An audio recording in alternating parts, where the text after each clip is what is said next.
সুষ্ঠু তদন্ত সাপেক্ষে সাম্য হত্যার বিচার এবং শিক্ষার্থীদের নিরাপত্তা দিতে ব্যর্থ যে বিশ্ববিদ্যালয় প্রশাসন এবং সে বিশ্ববিদ্যালয় প্রশাসনের অভিভাবক হিসেবে উপাচার্য এবং নিরাপত্তার দায়িত্বরত যেই প্রক্টর, সেই প্রক্টরকে ব্যর্থতার দায়ভার নিয়ে পদত্যাগ করতে হবে।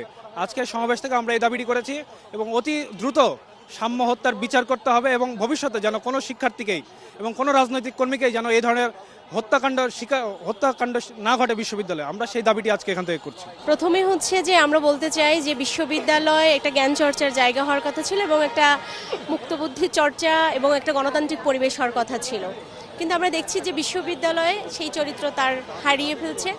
এবং আমরা 5 আগস্টের পরেই আমরা দেখলাম যে কিভাবে করে আমাদের একজন হলের মধ্যে একজন মানসিক ভারসাম্যহীন মানুষ তাকে পিটিয়ে হত্যা করা হয়েছে। এবং তারপরে আমরা দেখেছি যে আমাদের একজন নারী শিক্ষার্থীকে কিভাবে করে তার পোশাক নিয়ে কটূক্তি করা হয়েছে এবং তার গলায় মালা দেওয়া হয়েছে। এবং আমাদের বিশ্ববিদ্যালয়ের পাশেই সোহরাওয়ার্দী উদ্যানে গতকাল শিক্ষা গবেষণা বিভাগ ইনস্টিটিউটের শিক্ষার্থী তাকে নির্মমভাবে হত্যা করা হয়েছে। আমরা দেখছি যে কোনো একটি ঘটনারই আমরা দেখছি যে কোনো সুষ্ঠু তদন্ত ভিত্তিতে যেটা বিচার প্রক্রিয়া সেটা আমরা শিক্ষার্থীরা কিন্তু লক্ষ্য করছি না বা বিশ্ববিদ্যালয় পরিবেশের মধ্যে সেটা লক্ষ্য করছি না, বরঞ্চ আমরা দেখছি যে একটা অগণতান্ত্রিক পরিবেশ সেটি আছে এবং বিভিন্ন ধরনের মক ট্রায়াল এখানে হচ্ছে এবং এখনো এই মুহূর্তেও যারা বিভিন্নভাবে প্রতিবাদ করছে সেই নারীদেরকে নিয়ে মক ট্রায়াল হচ্ছে। এবং এই যে পরিবেশ সেটা নিয়ে আমরা আসলে কার্যকর কোনো উদ্যোগ প্রশাসনের দিক থেকে দেখছি না।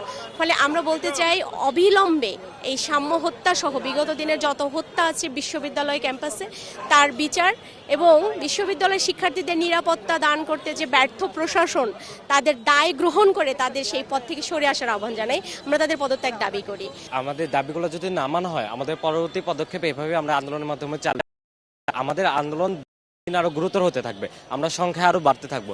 আমাদের এই দাবিগুলো অবশ্যই মানতে হবে, যেহেতু একটি পাবলিক বিশ্ববিদ্যালয়ে ঢুকে যে এসে একটা ছাত্রকে হত্যা করা কোনো সাধারণ ব্যাপার না। এটা একটি পাবলিক সম্পত্তি, এটা সরকারের নিশ্চয়ই দেখা দরকার এবং প্রয়োজন। এটা আমাদের অধিকার, শিক্ষা যেমন আমাদের অধিকার, আমাদের জানমালের নিরাপত্তা দেওয়া সরকারের অধিকার। এই দাবির আমরা পরিপূর্ণভাবে নিশ্চয়তা চাই এবং এটা পূরণ করতে হবে।